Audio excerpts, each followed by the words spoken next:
പാവിത്രത്തിൻ്റെ ഒരു അപ്കമിങ് എപ്പിസോഡിലേക്ക് എല്ലാവർക്കും സ്വാഗതം. രാത്രി വേദിയുടെ വീട്ടിൽ ശ്രീ ഭക്ഷണം കഴിച്ചുകൊണ്ടിരിക്കുകയാണ്. ശ്രീക്ക് വർഷ ഇങ്ങനെ ഒക്കെ വിളമ്പി കൊടുക്കുന്നുണ്ട്. ഇതിനിടയിൽ പത്മം അമ്മയോട് ചോദിക്കുന്നുണ്ട്, അമ്മേ വിവാഹത്തിനുള്ള ഒരുക്കങ്ങളൊക്കെ ചെയ്തില്ലേ, നാളെ ഡ്രസ്സ് എടുക്കാൻ പോകണ്ടേ നമുക്കിന്ന് ചോദിക്കുകയാണ്. ഇത് കേട്ടതും നമ്മുടെ വർഷ ചോദിക്കുന്നുണ്ട്, എന്താ അമ്മേ, എന്താ അമ്മ പറഞ്ഞത്? വിവാഹത്തിൻ്റെ കാര്യമോ? ആരുടെ വിവാഹകാര്യം പറയുന്നത്? അല്ല നമ്മുടെ ദീപ്തിയുടെ വിവാഹമാണോ? എന്താ അവൾ കോളേജിൽ വല്ല ചെറുക്കന്മാരെയും കണ്ടുവച്ചിട്ടുണ്ടോ? അതിനെക്കുറിച്ചിട്ടാണോ അമ്മ ഈ സംസാരിക്കുന്നതെന്ന് ചോദിക്കുകയാണ്.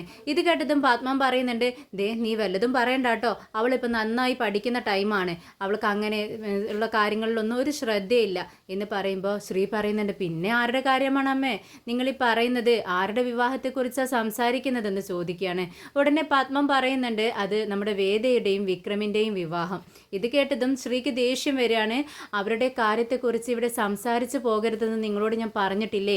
എത്ര തവണ നിങ്ങളോട് പറഞ്ഞാലും നിങ്ങൾ എന്താ വീണ്ടും വീണ്ടും അവരുടെ കാര്യം ഇവിടെ എടുത്തിടുന്നത്? നിങ്ങൾക്ക് അവളെക്കുറിച്ച് ചിന്തിക്കാനേ നേരമുള്ളൂ എന്ന് ചോദിക്കുകയാണ്. ഇത് കേട്ടതും നമ്മുടെ വർഷ ചോദിക്കുന്നുണ്ട്, അല്ല അമ്മേ, ഒന്നും രണ്ടും വിവാഹം അവർക്ക് നടത്തിവെച്ചു, ഇനിയും വീണ്ടും വിവാഹം കഴിച്ച് ഈ വീടിന് വീണ്ടും മാനക്കേടുണ്ടാക്കി തീർക്കാനാണോ നിങ്ങളുടെ ഭാവം എന്ന് ചോദിക്കുകയാണ്. ഉടനെ തന്നെ മുത്തശ്ശി പറയുന്നുണ്ട്, അത് അവരുടെ അച്ഛൻ അവരുടെ വിവാഹം നടത്തി വെക്കാൻ തീരുമാനിച്ചിരിക്കുന്നു. അപ്പോൾ നമ്മളും അതിനോട് പങ്കു ചേരണ്ടേ? അതല്ലേ ഒരു നല്ല അച്ഛൻ്റെയും അമ്മയുടെയൊക്കെ കടമ, അത് ഞങ്ങൾ ചെയ്യേണ്ടതല്ലേ? അവരിപ്പോൾ നമ്മുടെ നാട്ടുകാരുടെയും വീട്ടുകാരുടെയൊക്കെ മുന്നിൽ അവരുടെ ഭാര്യ ഭർത്താവാണ്. പക്ഷേ നിയമത്തിന് മുന്നിൽ അവർക്ക് ഒരു തെളിവുമില്ല, അവർ ഭാര്യയും ഭർത്താവും ആയതിനൊരു തെളിവുമില്ല. അതുകൊണ്ടാണ് അന്ന് സമൂഹത്തിന് മുന്നിൽ അവർ നാണക്കേടോടുകൂടി നിൽക്കേണ്ടി വന്നത് എന്നൊക്കെ പറയുകയാണ്. ഇത് കേട്ടതും ശ്രീക്ക് ദേഷ്യം വരികയാണ്. അവരുടെ കാര്യത്തിൽ നീ വീട്ടിൽ നിന്നും ആരും ഒന്നിനും പങ്കുകൊള്ളരുത്, ഇവിടെ ആർക്കും അതിനെക്കുറിച്ച് ചിന്തിക്കപ്പോഴും ചെയ്യേണ്ട ആവശ്യമില്ല ആരും എന്നൊക്കെ പറഞ്ഞ് ദേഷ്യപ്പെടുകയാണ്. അപ്പോഴേക്കും നമ്മുടെ ശങ്കരനാരായണൻ അങ്ങോട്ട് ഭക്ഷണം കഴിക്കാനായി വരുന്നുണ്ട്. എല്ലാവരും പെട്ടെന്ന് സംസാരം അങ്ങ് നിർത്തുകയാണ്. എല്ലാവരും പെട്ടെന്ന് സംസാരം നിർത്തിയപ്പോൾ തന്നെ ശങ്കരനാരായണൻ എന്തോ ഡൗട്ട് അടിക്കുന്നുണ്ട്. അവിടെ ഇരിക്കുന്നുണ്ട്. എന്നിട്ട് എല്ലാവരുടെയും മുഖത്തേക്കൊന്ന് നോക്കുവാണ്. അവർക്ക് മനസ്സിലാവുന്നുണ്ട് എന്തോ പ്രശ്നമുണ്ടെന്ന്. എന്നിട്ട് ഭക്ഷണം കഴിക്കുന്നതിനിടയിൽ എന്താ പത്മം കാര്യം, എന്താ വിഷയം എന്ന് ചോദിക്കുകയാണ്. ഒന്നുമില്ലെന്ന് പത്മം പറയുന്നുണ്ട്. അല്ല, നിങ്ങളുടെ മുഖഭാവത്തിൽ നിന്നും എന്തോ കാര്യമായ പ്രശ്നമുണ്ടെന്ന് എനിക്ക് മനസ്സിലായി, എന്താണെന്ന് എന്ന് പറയുമ്പോൾ നമ്മുടെ പത്മം പറയുന്നുണ്ട്, അല്ല വേദയുടെയും വിക്രമിൻ്റെയും വിവാഹം നടത്താൻ വേണ്ടി അവരുടെ അച്ഛൻ തീരുമാനിച്ചിട്ടുണ്ട്, അതിന് വേണ്ട കാര്യങ്ങളെല്ലാം ചെയ്തു കൊടുക്കണം എന്ന് പറയുമായിരുന്നു ഞങ്ങൾ എന്ന് പറയുമ്പോൾ നമ്മുടെ ശങ്കരനാരായണൻ പറയുന്നുണ്ട്, അത് തന്നെയാണല്ലോ അവൻ അന്ന് ഇവിടെ ഈ വീട്ടുമുറ്റത്ത് വന്നപ്പോൾ ഞാൻ പറഞ്ഞത്, അവരുടെ വിവാഹം നിയമപ്രകാരം നടത്താൻ വേണ്ടി ഞാൻ അവനോട് ആവശ്യപ്പെട്ടിരുന്നു എന്ന് പറയാണ്. എന്നാൽ ഇതിൽ എനിക്ക് താല്പര്യവുമില്ല, എനിക്ക് ഇതിൽ ഇക്കാര്യം നടക്കുന്നതിൽ സന്തോഷവുമില്ല, വെറുപ്പുമില്ല എന്ന് പറയാണ്. അങ്ങനെ പറയുന്ന സമയത്ത് വർഷയ്ക്കും ശ്രീക്കും അത് ഇഷ്ടപ്പെടുന്നില്ല.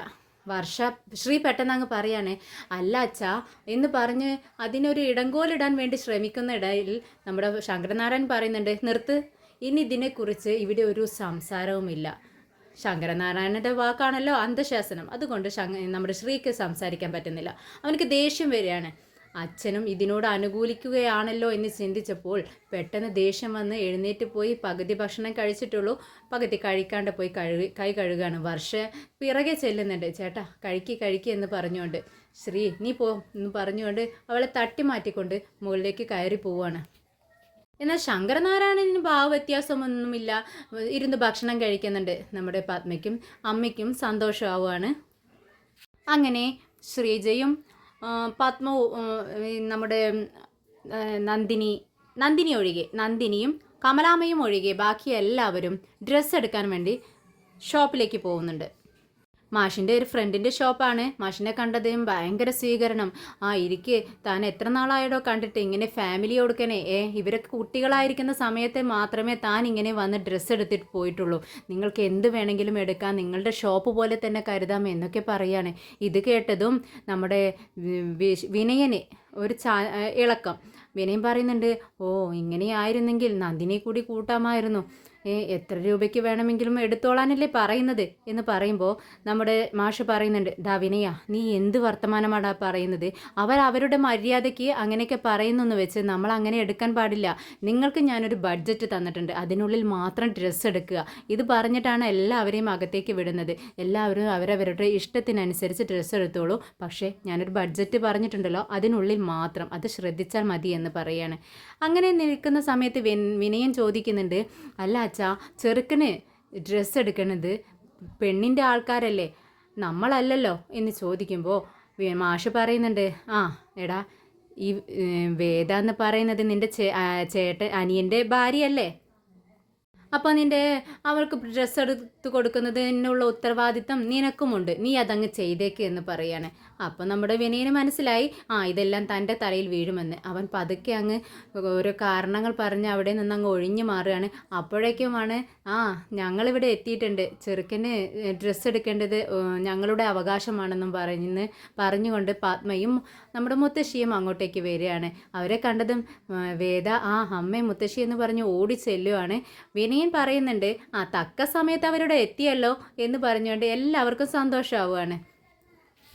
പറയുന്നുണ്ട്, മുത്തശ്ശി പറയുന്നുണ്ട്, ചെറുക്കനുള്ള ഡ്രസ്സ് ഞങ്ങൾ എടുത്തോളാം, നിങ്ങൾ പുടവ എടുത്തോളൂ എന്ന് പറയാണ്. അങ്ങനെ മാഷയും എല്ലാവരും കൂടെ ഡ്രസ്സ് എടുക്കാനായി അകത്തേക്ക് പോവുകയാണ്. ഓരോ സാരി എടുത്ത് നോക്കുന്ന സമയത്തും വേദ വിക്രമിൻ്റെ മുഖത്തേക്ക് നോക്കുകയാണ്. വിക്രമിനൊന്നും തന്നെ പിടിക്കുന്നില്ല. വിക്രമ കണ്ണുകൊണ്ട് ഇങ്ങനെ തല കൊണ്ട് ആട്ടിയിട്ട് പറയുന്നുണ്ട്, വേണ്ട എന്നുള്ള അർത്ഥത്തിൽ വേദയ്ക്ക് സിഗ്നൽ കൊടുക്കുകയാണ്. അങ്ങനെ ലാസ്റ്റ് ഒരു സാരി കാണിക്കുന്ന സമയത്ത് സൂപ്പർ എന്ന് കൈകൊണ്ട് കാണിക്കുകയാണ് വിക്രം. അത് കണ്ടിട്ട് നമ്മുടെ വേദയ്ക്ക് സന്തോഷമാവുന്നുണ്ട്. അങ്ങനെ ആ സാരി തന്നെ സെലക്ട് ചെയ്യുകയാണ്. അങ്ങനെ വിവാഹത്തിനുള്ള ഡ്രസ്സുകളെല്ലാം എടുത്ത് അവർ പെട്ടെന്ന് തന്നെ വീട്ടിലെത്തുന്നുണ്ട്. അവർക്ക് അന്ന് തന്നെ കൊടുക്കേണ്ട ഒരു ഓർഡറുണ്ട്. അങ്ങനെ എല്ലാം ബണ്ടിലാക്കി വെച്ചിട്ടുണ്ട്. ഒരു ഓട്ടോ വിളിച്ചിരിക്കുകയാണ്. ദൂരെയുള്ള ഷോപ്പിലേക്കാണ് കൊണ്ടു കൊടുക്കുന്നത്. വേദ തനിച്ചാണ് പോകുന്നത്. ഇതറിഞ്ഞത് കൊണ്ട് തന്നെ നമ്മുടെ ഭവാനി, വിക്രമിൻ്റെ എതിരാളി ഭവാനി, വേദയെ തട്ടിക്കൊണ്ടു പോകുവാൻ തീരുമാനിക്കുകയാണ്. വേദയെ വിക്രമിനെയും ഒട്ടും ഇഷ്ടമല്ല അവന്. അതുകൊണ്ട് തന്നെ ഈ ഓട്ടോക്കാരനെ തൻ്റെ വഴിക്ക് വരുത്തി വെച്ചിരിക്കുകയാണ്. ഓട്ടോക്കാരന് എന്ത് വേണമെങ്കിലും കൊടുക്കാമെന്നുള്ള ഒരു തീരുമാനത്തോടു കൂടി അദ്ദേഹത്തെ വിളിച്ച് സംസാരിക്കുന്നുണ്ട്. വേദ തനിയല്ലേ ഓട്ടോയിൽ വരുന്നതെന്ന്. അങ്ങനെ ഓട്ടോക്കാരൻ പറയുന്നുണ്ട്, അതെ, വേദ തനിച്ചാണ് വരുന്നത്, മറ്റ് 2 പേരും ഇവിടെ നിൽക്കാമെന്നാണ് പറഞ്ഞിരിക്കുന്നത്. അങ്ങനെ വരുന്ന റൂട്ടും എല്ലാം പറഞ്ഞു കൊടുക്കുകയാണ്. എല്ലാം സെറ്റാക്കി വെക്കുന്നുണ്ട്. അങ്ങനെ ശ്രീജയും വിശ്വവും നമ്മുടെ വേദയും ഇങ്ങനെ സംസാരിച്ചുകൊണ്ട് നിൽക്കുന്ന സമയത്ത് പെട്ടെന്ന് കമലാമ്മ അങ്ങോട്ടേക്ക് വരുന്നുണ്ട്. കമലാമ്മ പറയുന്നുണ്ട്, അല്ല, ഇവളിതെങ്ങോട്ടാ ഡ്രസ്സൊക്കെ മാറ്റി പോകുന്നത് ഈ സമയത്തെന്ന് ചോദിക്കുകയാണ്.